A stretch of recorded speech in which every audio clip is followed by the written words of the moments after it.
Hello, hello, welcome. This is my top 30 albums of 2022. We're going to start it off with 10 by Westside Gunn at number 30, his final installment in the Hitler Wears Hermes series. And this is pretty much what you'd expect at this point from Westside Gunn. His distinctive nasally voice, the iconic ad-libs, some great features from the likes of Run the Jewels, Busta Rhymes, Ghostface Killah, even some production from Fly God Jr., Westside Gunn's son, which goes over surprisingly well, and ends off with this great posse cut that wraps up the HWH series really well. After this, we have Secrets of Inanna by Connie Han, at 29, which is pretty much my jazz album of the year. I stumbled upon her from the Rochester Jazz Festival, and a few months later, she drops this album. It's a concept album about the Mesopotamian goddess. It's just a really versatile and cohesive record. She's an amazing pianist. She has so much personality and voice in her playing, and I feel like jazz concept albums aren't the easiest to fully execute, but Connie really excels at it. She can really create atmosphere with her compositions, and I hope she continues along this more album-oriented path. At 28, we have Natural Brown Prom Queen by Sudan Archives. This one kind of blew so many other R&B albums out of the water this year. We literally got an amazing Ari Lennox album this year that actually dropped the same day as this one, but you've got to give it to Sudan Archives for taking some really big risks on this project. It's pretty long, reaching close to the hour mark, but it's so engaging. This album is full of catchy hooks. The opener, Homemaker, gets stuck in my head constantly, and the production on this album is just gorgeous. Up next, sitting at number 27, is Melt My Eyez, See Your Future by Denzel Curry. Denzel is at the top of his game, and he's been for years now. Melt My Eyez is a very tight album. I love the slightly psychedelic theming, and some of these bars just absolutely haunt me. Run the Jewels Because I Kill a Mic on every LP has got to be one of the best things ever uttered. At 28, Wise Blood and In the Darkness, Hearts Aglow. This one took a bit to grow on me. It didn't have the immediacy of Titanic Rising, which was the previous and first installment of what is said to be a trilogy of Baroque pop albums. This one is more solemn compared to the first, but it still has so many absolutely breathtaking moments. And even though it does have some less appealing moments, the environment of this album is still very unique and special, just like it was in Titanic Rising. And up next is Gross Beef by Microbes Mostly. I'm kind of cheating with this one. I usually don't put music my friends make in a ranking, but I only met these people after I started loving their music, so I'm going to count it anyways.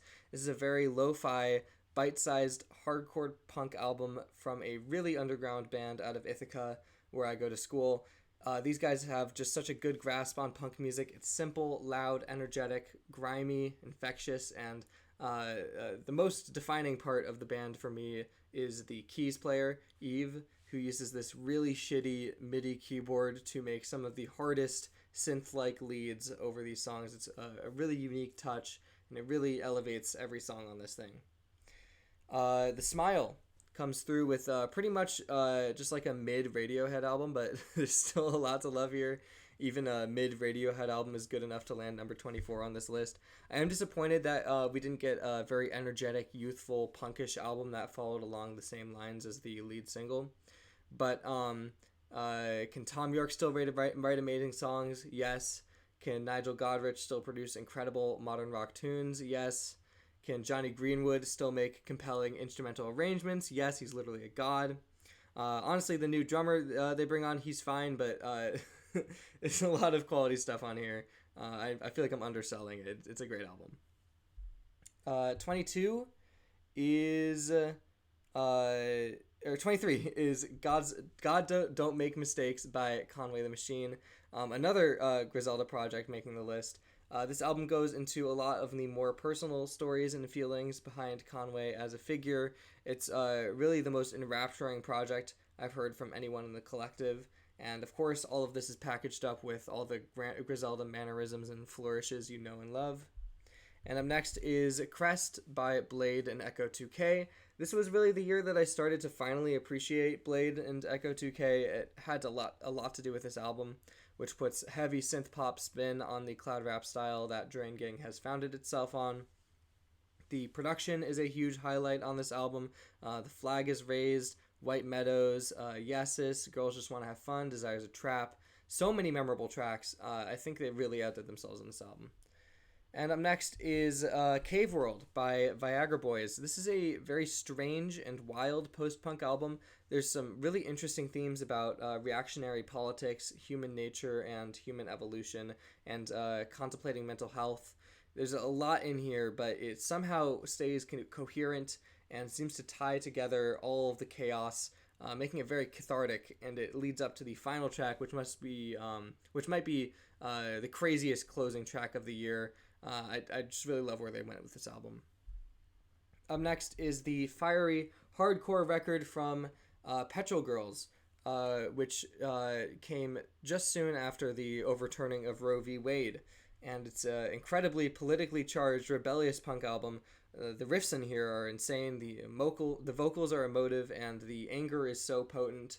This is one of the most striking listens of this year. It reminds me of how RTJ4 dropped in June of 2020, where you just have to step back and think, is this really a coincidence that an album dropped at the same time when everything's going to shit, or is it just really not as unlikely as it might seem because everything is always going to shit? And that idea just makes these albums all the more powerful.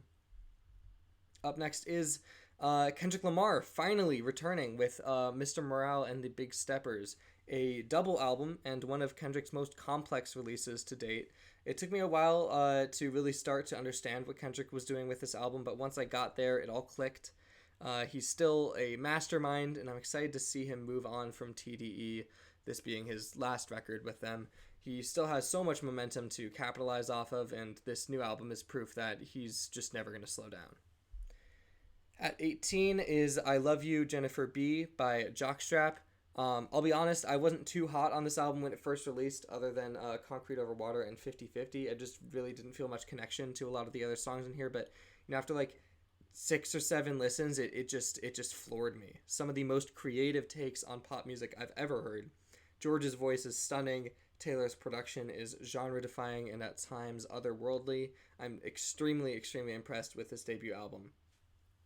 And at 17, Expert in a Dying Field by the Beths. This is just indie rock perfection.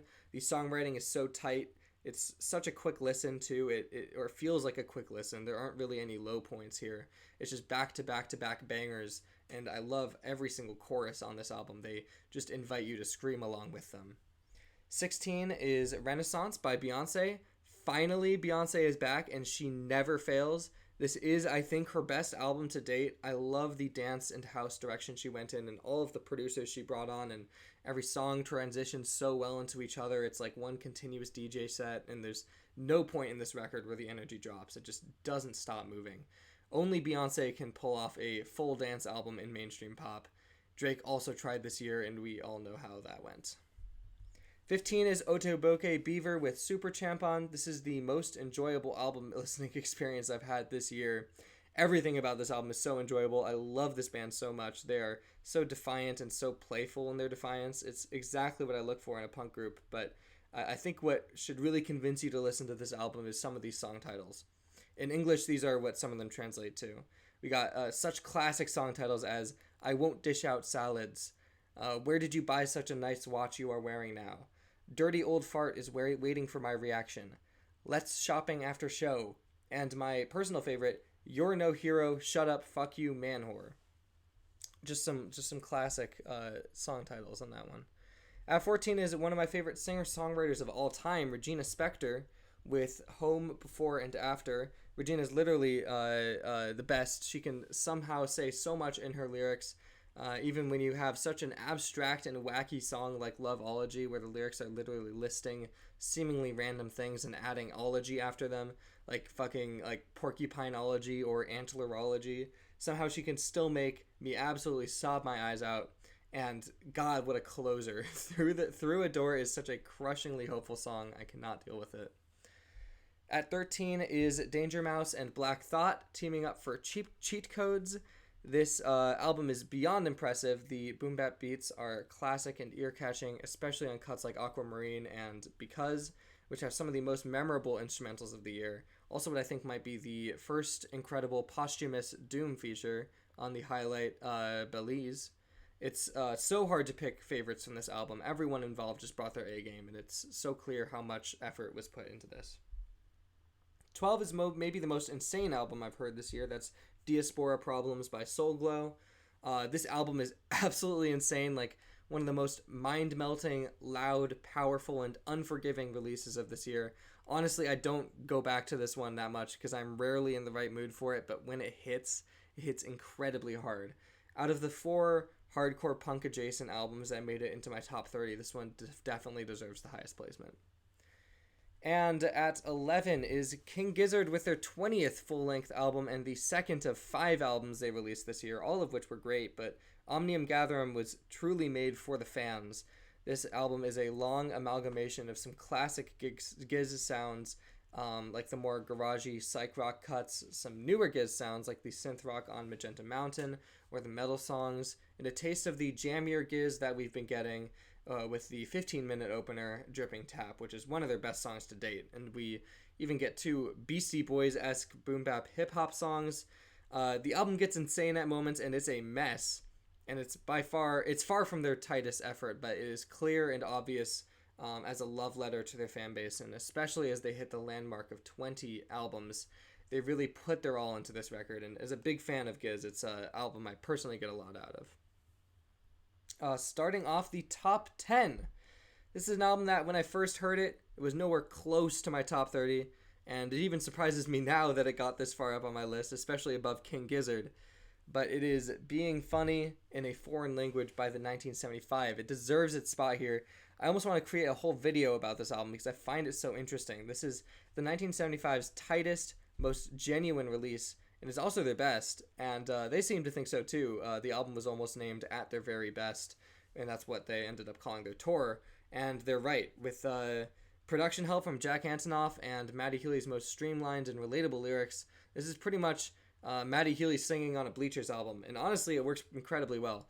This is pretty much a modern pop album. It might not sound like one, but it really is. It's easy listening, catchy, relatable, vague, but it has that touch of cynicism and alternative instinct that preserves the 1975's aesthetic, which if you need any further proof that the 1975 are still the same slightly edgy, slightly sanitized, crowd-pleasing blokes, all you have to do is look up clips from their tour, which honestly might be the first big culturally relevant tour in the music industry since the start of the 2020s.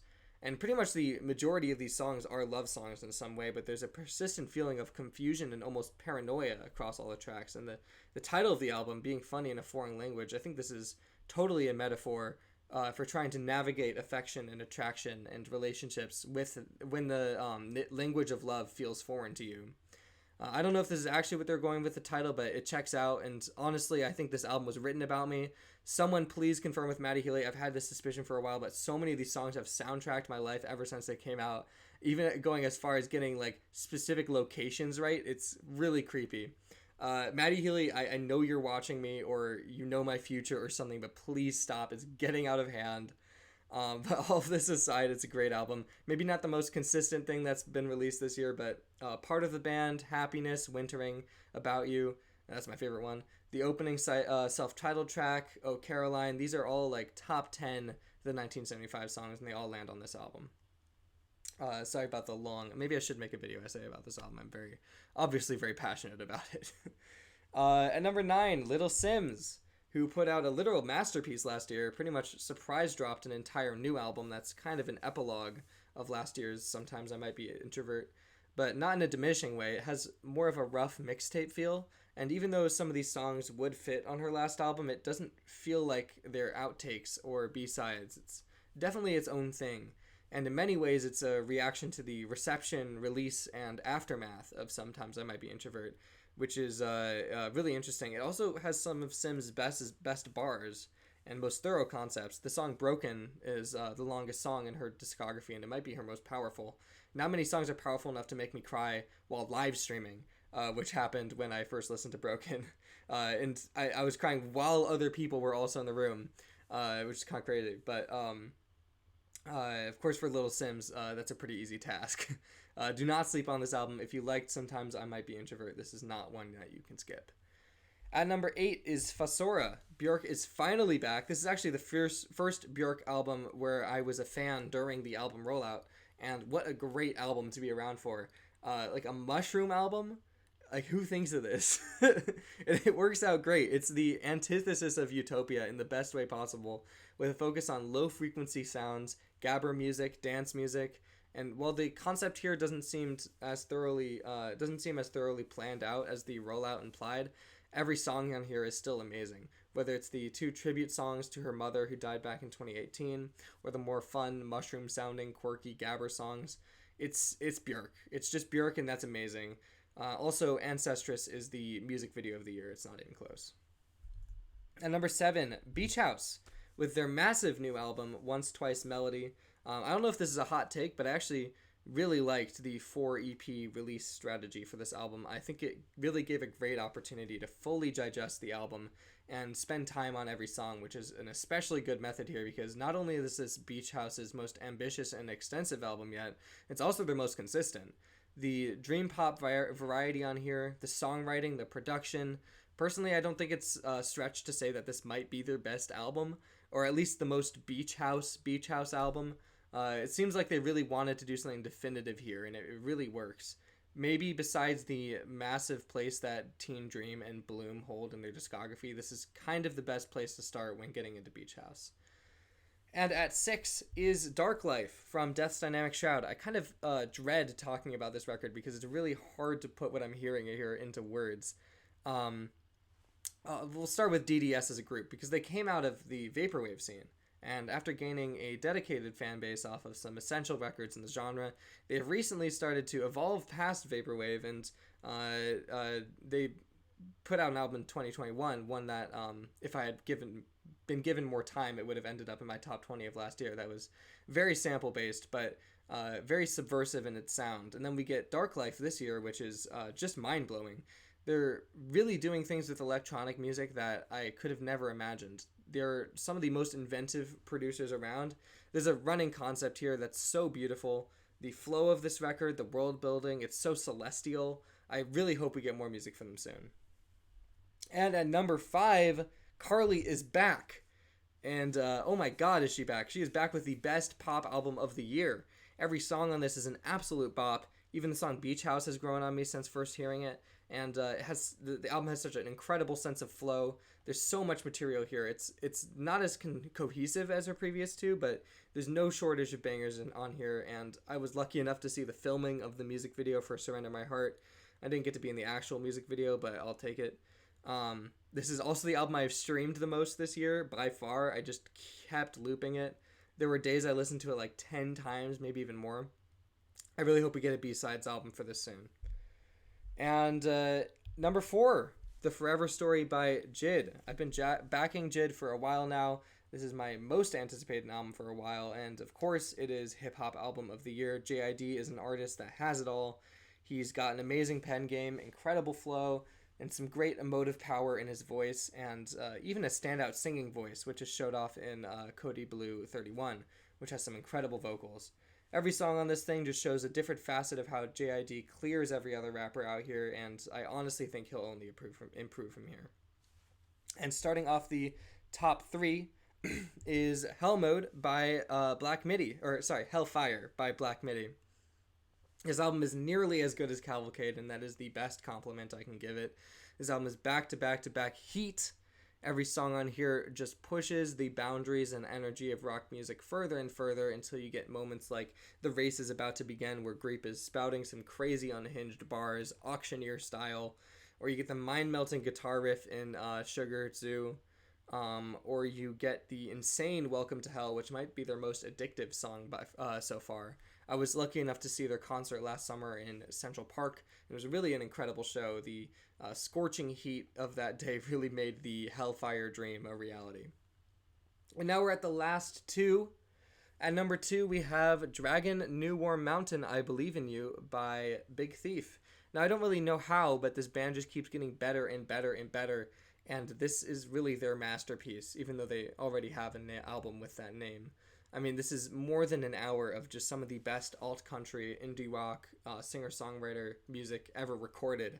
And the range of this band has is incredible. There are songs of every vibe on this thing, and there are songs here that really prove Adrian Lenker as the best active songwriter. I mean, Simulation Swarm, Little Things, Change, and the album never gets boring either. It's just non-stop quality.